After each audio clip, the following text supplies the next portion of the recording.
In his response, Trump tried to express Hannity's question in other words and answer the question himself.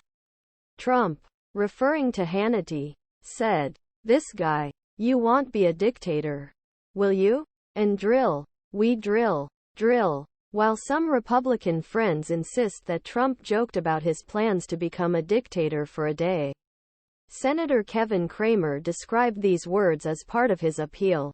But for autocracy scholars and constitutional law experts, Trump's statements have raised alarms that he is carefully thinking about how to consolidate power mechanisms should he return to office in overlooked ways during his first 4 years at the White House. The comments he echoed at a dinner in New York City on Saturday night are part of Trump's model, which makes several statements suggesting he could use non-constitutional powers to bring his agenda to life. Late last year, Trump, one of leading candidates for the Republican nomination, called on his social network, Truth Social, to terminate all rules, regulations and clauses, including those found in Constitution, in a post on his social network Truth. But scientists say it could reach broad powers recognized as the head of Trump's executive branch. Even without violating the law's wording, there is no need for a dictator to destroy democracy. They say to do this, it is enough to use the means of democracy. Columbia Law School law professor David Pozan said, "The line between provocation and lying is always blurry when it comes to Trump.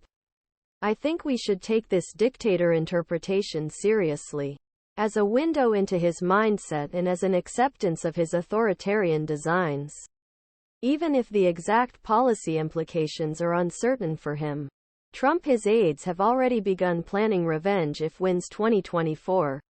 He has told his advisors' friends in recent months that the Justice Department specifically wants him to investigate former officials' allies who have been critical of the time was office. Trump publicly pledged that President Biden and his family would appoint a special prosecutor to follow. External groups, such as the Heritage Foundation's Project 2025, have begun implementing a plan for how to implement an aggressive agenda under a potential second Trump administration. Daniel Treisman, a professor of political science at the University of California in Los Angeles and author of the book New Autocracy, said, "It is quite clear that if Trump is elected, he will aggressively use all his constitutional powers to maintain his own agenda."